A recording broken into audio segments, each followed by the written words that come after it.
Mewujudkan negara berdaulat, mewujudkan negara berdaulat. Okey. Nampak slide saya?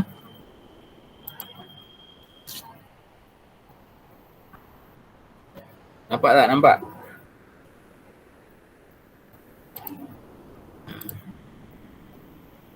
Okey. Okey, kita tengok kepentingan mewujudkan negara berdaulat. Ada 4 semuanya. Okey, cikgu pergi terus kepada slide . Kalau awak boleh rujuk buku teks awak sendiri. Rasanya dah ada semua buku teks rasanya. dah ambil dah semua kan. Dah ambil dah buku teks. Jadi tak ada masalah untuk ni. Jadi awak boleh rujuk buku teks. Itu kepentingan mewujudkan negara berdaulat. Okey, pertama iaitu keberkesanan. Keberkesanan pentadbiran. Yang ni. Okey, kedaulatan ni memberi kebebasan kepada negara untuk menjalankan urusan pentadbiran. Iaitu keberkesanan ni maknanya segala urusan pentadbiran ni tak ada campur tangan mana-mana pihak. Kalau kerajaan A tu yang menang pilihan raya contoh, kuasa tu semua dekat dia. Dia tak ada campur tangan daripada mana-mana pihak. Maknanya kalau dia nak buat keputusan apa-apa, tak perlu minta kebenaran siapa-siapa, dia akan takbir daripada A sampai Z.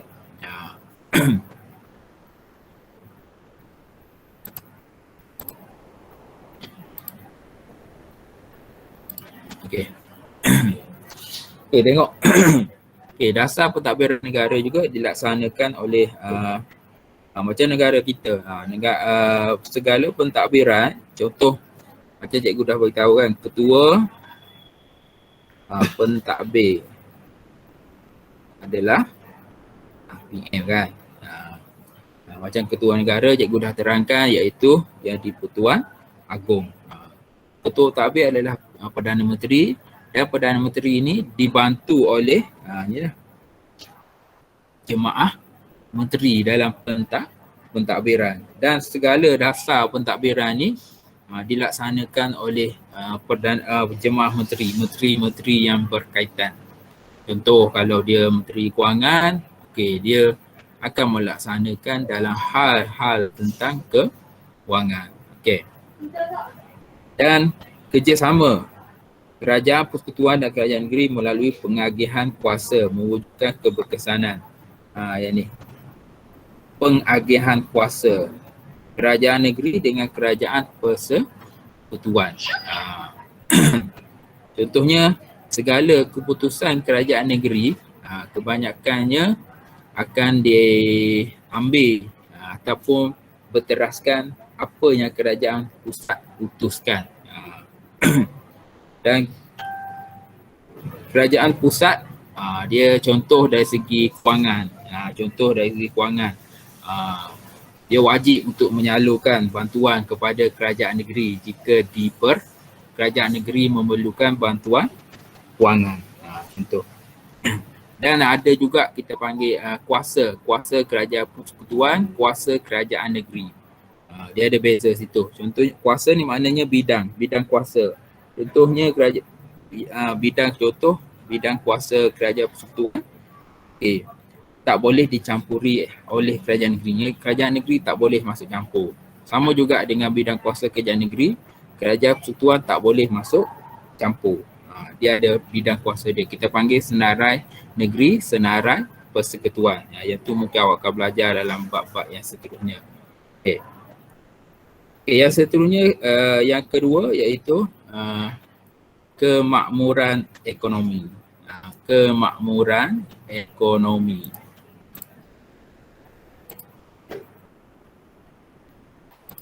Okay. Okay. Macam cikgu beritahu kan, kemakmuran ni. Ni perkataan yang selalu digunakan untuk makmur ni maknanya maju dalam ekonomi. Bila negara tu stabil, negara tu tak ada masalah apa-apa, politik dia stabil, maknanya dia akan memberi kesan kepada seluruh negara, antaranya ekonomi.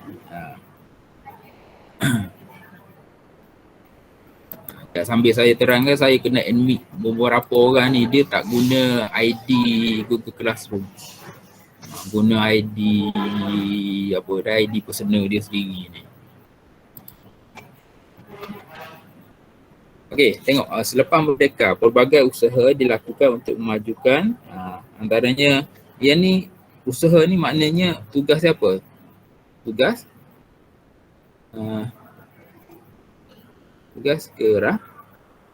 kerajaan. Kerajaan yang memerintah. Sebab hidup rakyat ni maknanya tanggungjawab kerajaan lah untuk memajukan dari segi ekonomi. Sebab ekonomi tu penting. Ekonomi tu duit maknanya.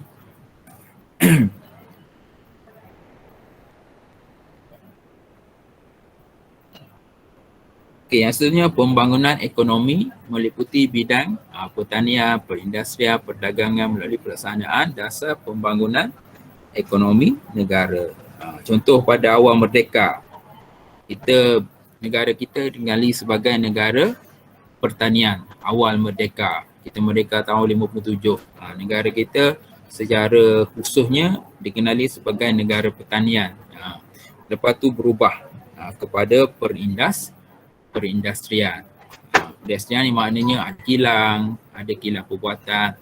Dan lepas tu berkembang menjadi negara yang import secara menyeluruh. Kita import, kita ekspor. Barang masuk, barang keluar. Semua tu sebagai sumber kewangan kepada negara dalam kemajuan ekonomi. Benda ni sebab apa? Sebab negara kita bebas daripada kuasa asing.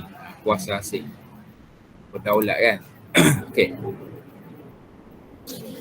Yang seterusnya, yang ketiga iaitu kesejahteraan sosial. Ni sosial ni maknanya tentang masyarakat. Hidup aman tanpa gangguan siapa.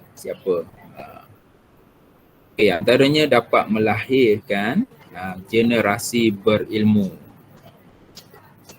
Iaitu dapat belajar tanpa gangguan dan berkemahiran melalui pendidikan. Bila negara tu berdaulat, maknanya segala urusan tu berjalan lancar dan dapat melahirkan modal insan yang diperlukan untuk memajukannya negara. Okey, contohnya beberapa benda yang berkaitan, antaranya kita dapat mengamalkan bahasa kebangsaan kita iaitu bahasa Melayu kan. Kebudayaan kaum masing-masing. Sukan dapat diadakan secara menyeluruh. Rukun negara dapat diamalkan. Okey. Untuk dan benda-benda ni untuk kesejahteraan lah. Contoh rukun negara. Contohnya kita rukun negara ni ada 5 kan. Benda ni perlu diamalkan lah.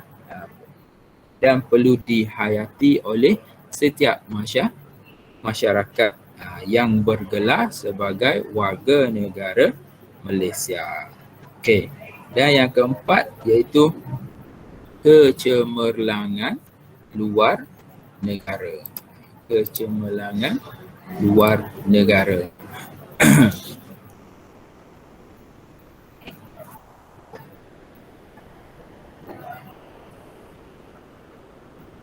Okey, kecemerlangan luar negara ni maksudnya hubungan hubungan luar negara.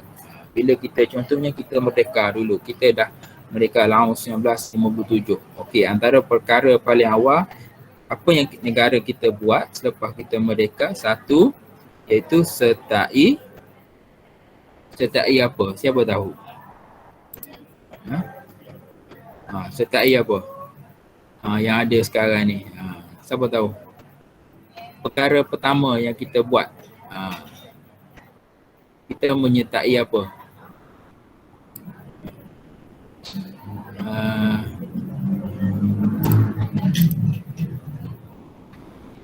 Siapa ni?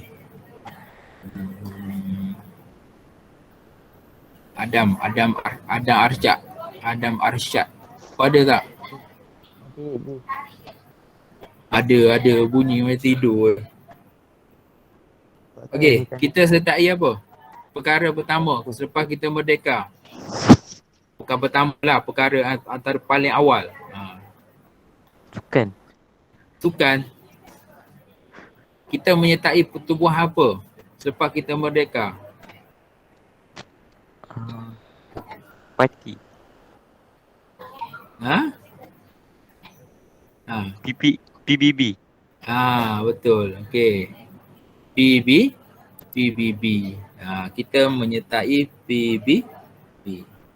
Alah, bila kita merdeka, ni antara perkara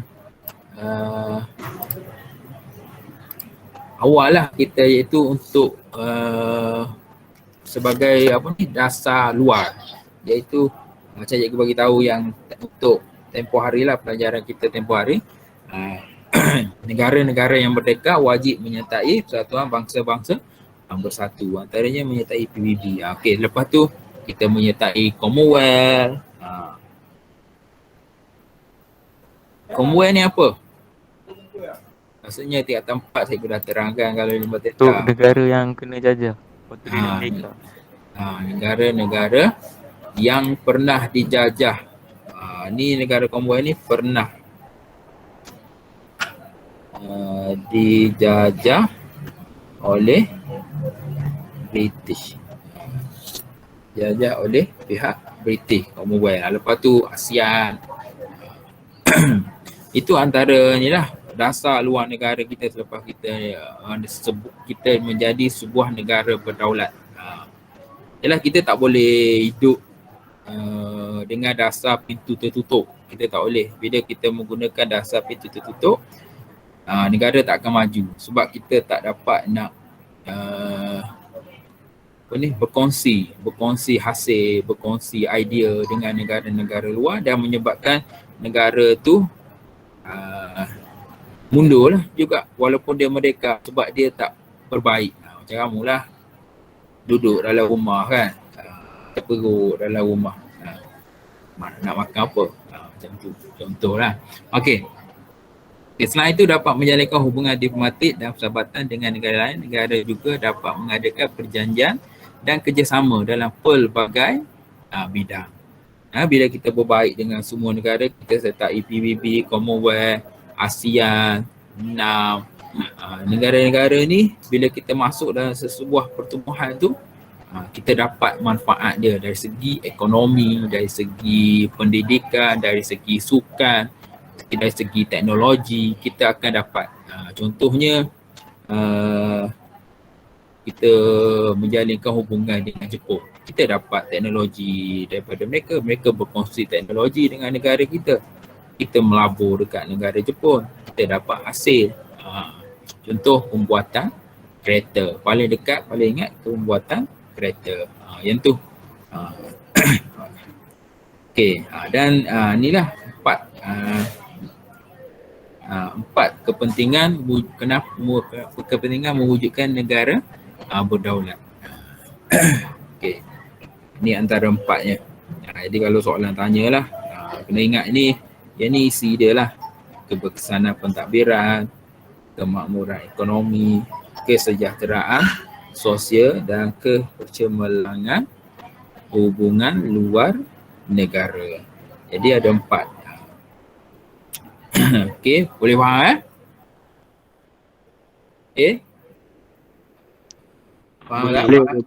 Boleh. Sebab saya nak pergi kepada tajuk yang seterusnya lah. Baru 26 orang ni. Manalah lain? Tidur ke apa? Dia orang mimpi. 5B3. Mimpi je, 5B3. Menyahut sikit 5B3. Berapa orang ada ni?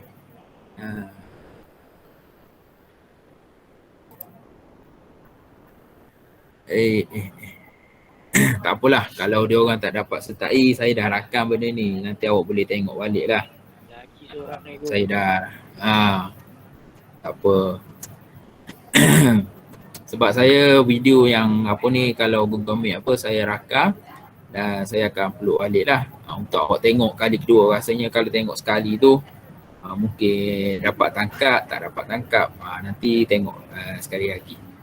Dan jangan lupa buat nota tu kan. Okey, kita pergi seterusnya. Tajuk yang seterusnya.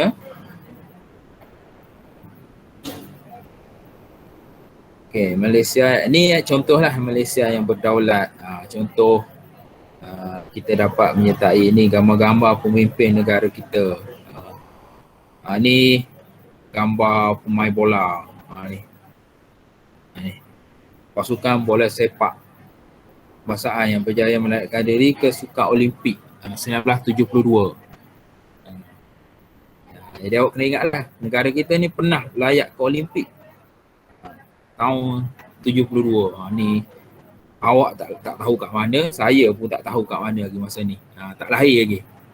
Saya pun tak lahir lagi masa ni.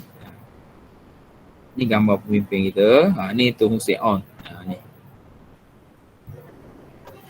Perdana Menteri Tun Hussein On. Okey. Ni Abdul Razak. Ni Tun Abdul Razak. Ayah kepada siapa? Najib. Najib kan. Mana tahu korang bukan kenal pun. Dia tunjuk. Ni orang nampak. Okey, tengok yang Tak boleh. Ada barangan nak. Yes tu tak boleh. Tak boleh bawa pinjam bola pun. saya boleh guna. Oh yes, yang baru lah.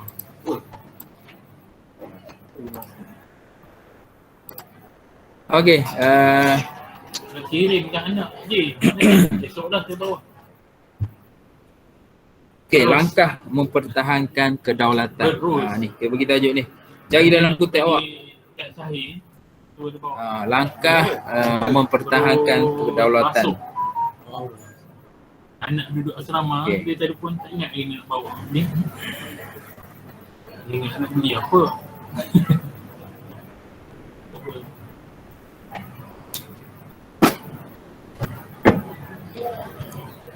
Okey, kita ada okey, yang pertama. Mana ni yang pertama?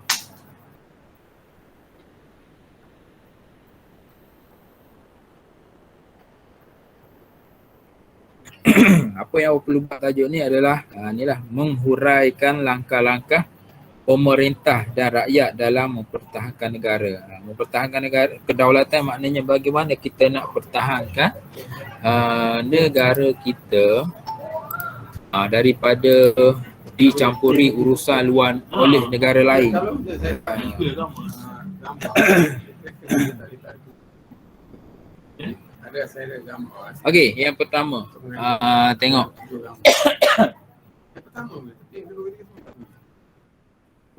Okey, yang pertama iaitu melalui kestabilan dan kemakmuran. Kestabilan politik dan kemakmuran ekonomi. Yang ni tugas siapa? Tugas kerajaan. Paling utama tugas oleh kerajaan. Politik. Kalau politik maknanya duduk berebut kuasa, duduk berbalah antara ahli politik. Ni akan memberi kesan kepada negara. Seterusnya akan menyebabkan ekonomi mundur. Contohnya ahli politik duduk berbalah-balah, berebut apa-apalah. Duduk berebut sana sini, berebut sana sini. Akan menyebabkan pelabur tu lari. Pelabur tu lari. Dan bila pelabur lari, maknanya ekonomi kita hilang. Itu antaranya. Okey, tengok yang pertama. Nampak Kalau itu pun boleh tak PowerPoint. Gambar lah. Dapat tambah PowerPoint. Boleh juga. Okey, yang pertama iaitu mewujudkan pentadbiran yang cekap. Cekap ni maknanya sistematik. Sistematik dan tidak ada perbalahan dalam pentadbiran kerajaan itu sendiri. Daripada Perdana Menteri sampailah menteri-menteri yang berkaitan. Sistem yang mereka buat tu berjalan lancar. Bila sistematik tu maknanya apa yang mereka buat tu berjalan lancar lah. Mengelakkan mengelakkan amalan rasuah dalam pentadbiran. Rasuah ni benda yang rosak, benda yang merosakkan negara. Contohnya kita ada pemimpin makan rasuah, tu menyebabkan duit negara hilang, rakyat menderita. Okey, yang seterusnya memastikan agihan sumber kekayaan negara secara adil. Contoh hasil negara. Setiap hasil negara ini perlu diagihkan kepada mereka yang berkenaan. Hasil contoh kita ambil paling awak nampak petroleum. Hasil antara paling banyak kita adalah petroleum kan. Jadi contoh petroleum tu hasilnya diambil oleh kerajaan dan kerajaan akan mengagihkan hasil petroleum itu kepada negeri-negeri yang mempunyai yang mengeluarkan hasil petroleum dan juga negara lain dan negeri-negeri lain sebagai kita panggil sumber pendapatan setiap negeri.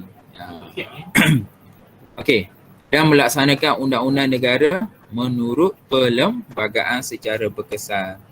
Menurut perlembagaan maknanya segala undang-undang yang bercanggah dengan perlembagaan dia akan terbatas secara total. Contoh kerajaan negeri. Ada satu kerajaan negeri dia buat undang-undang. Tapi benda tu bercanggah dengan perlembagaan persekutuan. Dia akan terbatas secara serta-merta macam tu je. Tak perlu masuk awal pun terbatas terus. Itu berarti melaksanakan undang-undang secara negara menurut perlembagaan. Sebab perlembagaan ni macam sudah terangkan dia adalah undang-undang tertinggi. Ni orang ini lah. Dah ada beli lah belum sampai. Ni tab situ. Yang tu boleh tak? Boleh. Tapi kelemahan dia cikgu dia tak boleh buat gini lah. Bisa.